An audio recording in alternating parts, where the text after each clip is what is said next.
Hi, this is Majinone, and here's my reviews for Green Lantern 61 and Batman The Dark Knight #1. I'm going to do Green Lantern first. Now, this actually was a decent issue. I'm not going to say that this was like what I would consider stellar, grade A material, but on some level it kind of entertained me.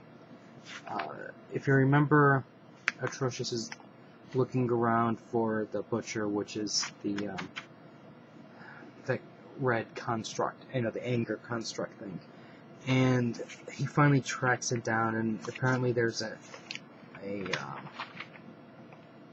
to be an execution where you had a guy who probably raped and killed some little girl, and he's taunting the father.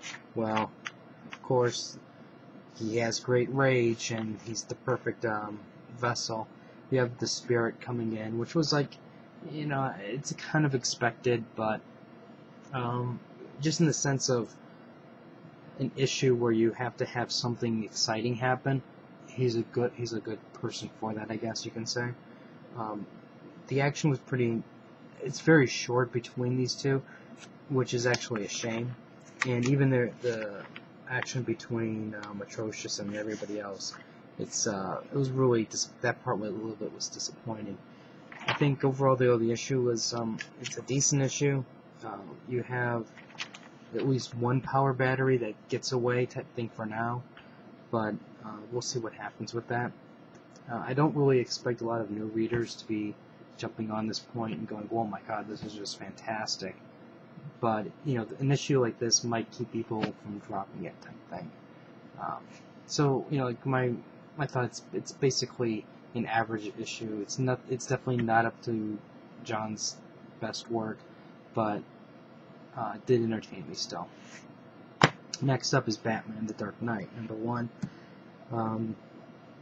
This one, I really wonder why. Okay, I know why DC's doing this. They want to basically fill the shelves with as much Batman comics as possible to its market share. That's why Marvel did it with Thor. That's what it did it with Spider-Man. It's Superman. It's all market share. And because there's absolutely no reason for this book to even come out, considering you already have Batman Detective, Batman and Robin, and all these other stuff. But anyways, in this issue here, you have Bruce Wayne, or Bruce Wayne is the Batman in this issue, which I know is going to start confusing a whole bunch of people because you're going to have cross continuity going on with Dick Grayson and Batman, and then who's the real Batman? How can let's say Joker fight one and then not realize that there's the other, even though the other guy he just fought 2 issues ago. You know what I mean? It's like things like that are probably going to happen. And I know Commissioner Gordon's probably going to think that Batman's schizo. But anyways, Batman's on the trail of a wealthy Gothamite who happened to be a childhood playmate of his. Now, I'm using the term playmate as very loosely because at the beginning he really didn't like her at all, but then he kind of became infatuated with her to a certain degree. And now, years later, she's missing, so he's hot on the trail to find out what happened to her.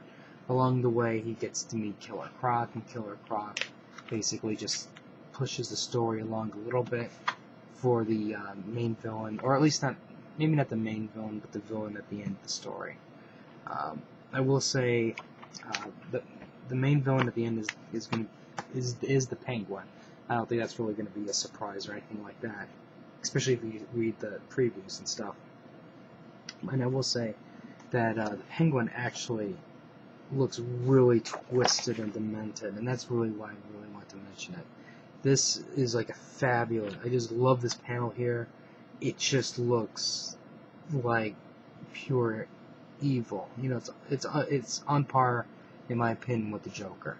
And the way that eye is just staring at you, the nose, and then the teeth. It's just they finished did an awesome job with that. And overall, I thought this was an entertaining book.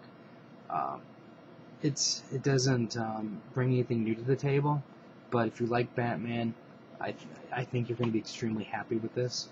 If you're a new reader to Batman and you want to just jump on, and you don't want to deal with a bunch of the continuity that's been going on, this is a good start. You can read this one, you get the Bruce Wayne, you don't get, well, I was going to make a joke about Dick Grayson Batman, but I won't go that way, but at least you don't get the Rent-A-Cop Batman, I guess you can say. And there is some mention to him globalizing, but it's nothing big. It's just like in passing. It's not like a major part of the story, so it's not something that's going to completely distract you from enjoying this. If you have any comments or questions, just let me know. Rate the video up or down. Let me know what you think.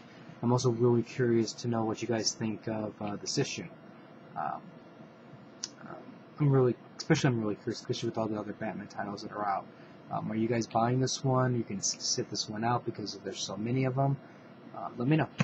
And I'll have more reviews up.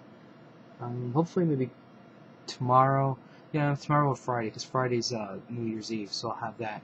And also, I am going to be working on a video for people who haven't read comics and are looking to start. So watch for that video to come out too. So until next time.